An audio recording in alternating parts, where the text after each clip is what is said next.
these two front seats is my place to my jump, and I take up enough room as is. When I turn this bus on and we get rolling, I need to ask you guys to please stay seated with all of your hands, arms, and small children inside of my bus at all times. This rule is for your safety, guys. It gets quite bumpy inside out there. I wouldn't want anyone to be launched out of my bus onto the back of an email. Now, guys, if we do not fill up my bus here, you are allowed to spread around to these front seats. Well, we'll do that once we get out in the field. And you're also allowed to feed the animals out here, but please only feed them the food you got from us. That is our carrots, our pellets, and our popcorn.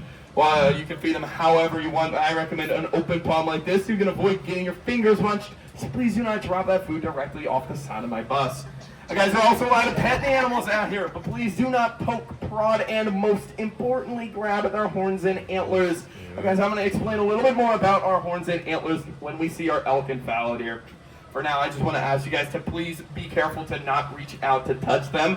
Some of the antlers on our elk and fallow deer are very fragile, and reaching out to grab them will hurt that animal. And also some of them are very, very sharp, and reaching out to grab them will hurt you. Just be very careful when they're up here to not reach out to touch them. Again, guys, I'll explain that when we see them later on. Now, just please don't make a mess here on my bus. If you drop any food on the ground or find any dropped food, feel free to pick that up, feed it to the animals. They will eat it. That's just one less pellet I have to sweep here at the end of the day. If you guys drop anything off of my bus, like a cup, a phone, or a small child, just please don't hesitate to let me know. You get that back to you by my friend here on the Gator. If any of you are feeling unwell at all, just don't hesitate to let me know. I can get you on a one-way express trip right to the nearest first aid room so you can go in and enjoy the rest of your day. I'll ask you guys, if you have any questions about anything you see out here, just don't be afraid to ask. Yeah, I go by Spencer, tour guide, and dummy. Be more than glad to answer any of your questions. Guys, it does not look like there's anyone coming up the ramp right now, so I just have one more thing to ask you guys. Who's ready to go see some animals? Woohoo!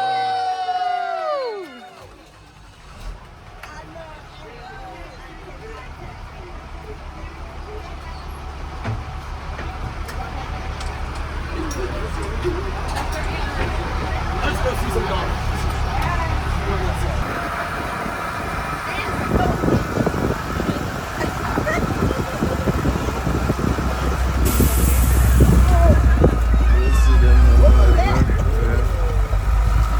Guys, our first stop here on our tour is going to be at our llamas there. But before that, I'm going to drive slowly by while we talk about them. And here on the right of my bus, you'll see our 12-acre North American white-tailed deer enclosure. I do not usually stop here or spend too much time with these guys, because we are all too familiar with them and we're going 60 down the highway in the middle of the night. But the real reason because we'll pass this place 2 more times here on our tour, you guys will get plenty of chances to see them.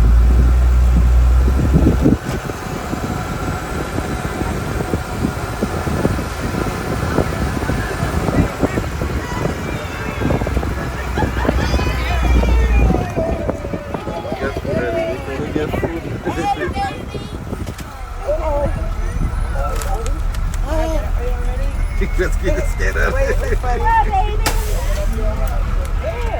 on. Come on, get it. Come on. Hurry up. Come on. Oh, they do like us. Alrighty, guys, the first stop here in our tour will be at our llamas. These llamas come from Central and South America, where they're used as pack animals. They carry around a third of their body weight. That is an impressive 90 pounds. While you're feeding our llamas, you might notice their tongues aren't actually reaching out to grab your food. That's actually because they can't. Their tongue, they have what's known as an attached tongue. They can't reach more than half of an inch out of their mouth. So to combat this, they have that cool split upper lip. That upper lip kind of acts like fingers at the front of their face. It helps them grab your food, so you guys do not need to worry about getting bit while feeding our llamas. They don't like them, I touch them, but they won't touch you. Yeah. But who here on my bus can tell me what a llama will do in self-defense when it feels threatened? It will not spit. That's so gross. No, it said that llama will lift his head way up into the sky, tilt its ears back, and reach into one of the 3 chambers in its stomach and projectile vomit. Yeah, because that's so much better. It's a common mythspread that llamas spit. They can't, even if they wanted to. They don't have saliva glands. In case you guys were wondering, that's also true for alpacas and camels. They all projectile vomit.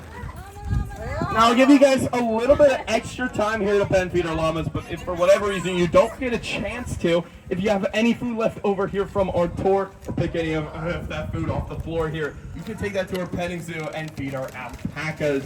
Hi, buddy. Smaller llamas, so also a little bit softer. Also right next to our petting zoo is our one and only animal. Her name is Buffy. Thank you. I'm gonna give you guys a little bit more time, about 30 seconds or so before we get moving. Love it. That's beautiful. Yeah. It might be full. It's food. It's a little later on in the day. Yeah. Oh yeah, they probably. They want the Think all this better. Baby. Yeah, that's why you. They on a diet. You on a diet? Let me get some more.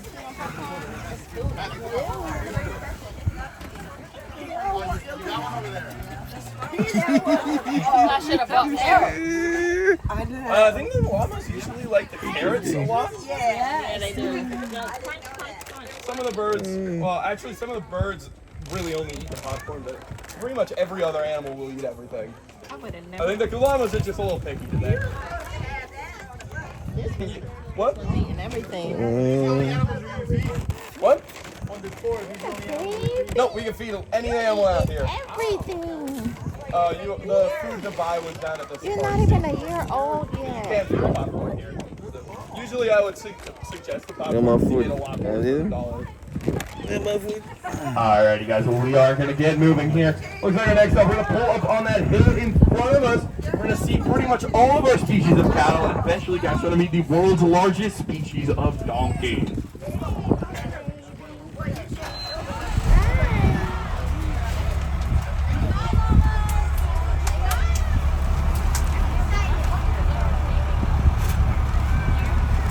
Feed the next. They left the popcorn. You gotta feed the birds the popcorn. I might go sit by myself, Grandma. Gotta have more space. So you can have a window. Yeah, I'm gonna have a window seat. I want my lollipop to be happy. It's thinking birthday. You wanna switch? Dang, I'm gonna go dang. back there. No, I can sit by Dang, you. dang. If you want, yeah. You can stay there. Yes. We gotta sit down.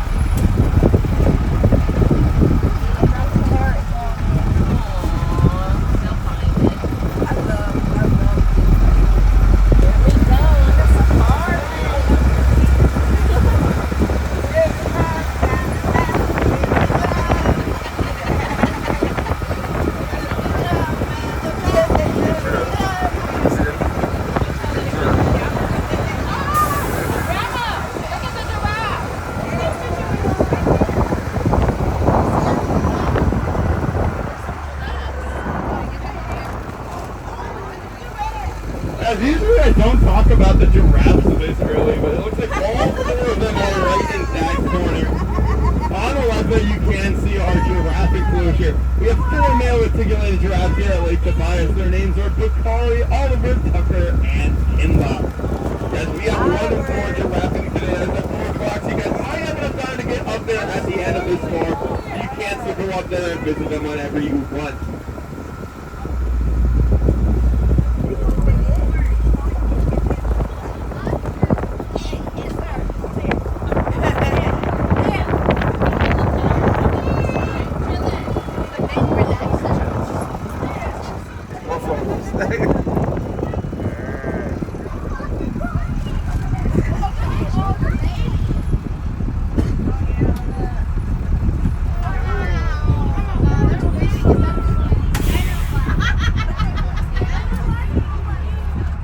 I think the buffaloes is the black ones then.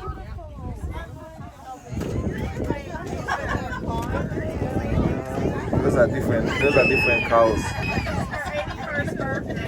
Oh, really? A happy birthday.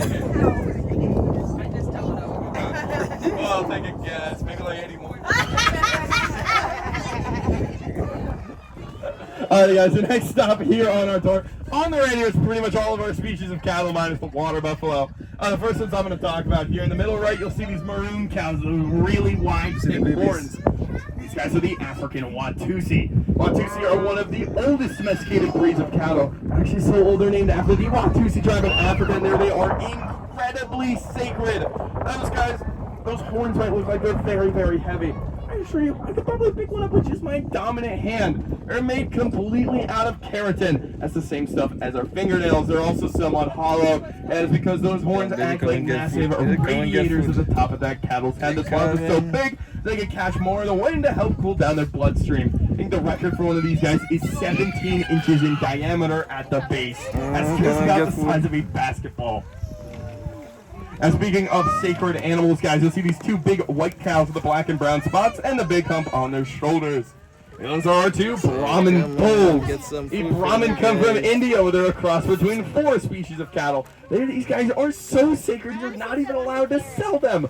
Actually, really hard to get. And they're also raised in the Arabian Peninsula, and that's for the sole purpose of being as strong as physically possible, so that they can compete in the sport of bull butting.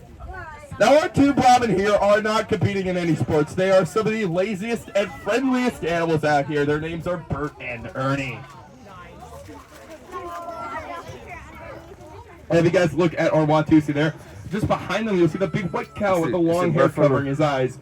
That is the newest animal we have out here in our safari. That is our one and only Scottish What's this one? cow. What's this one? Yeah, of course. Coming. And as long as you don't cross those front seats. This one coming. You know, Highlanders live up in Scotland and they have that long hair. It helps keep them warm during cold, rainy days. It's pretty much a tropical paradise for our friend Duncan. And Duncan down there, he is white. The Highland cows can also be brown, red, or blonde. It looks like our cattle are starting to slowly move into the other fields. I'm going to go a little rapid fire here.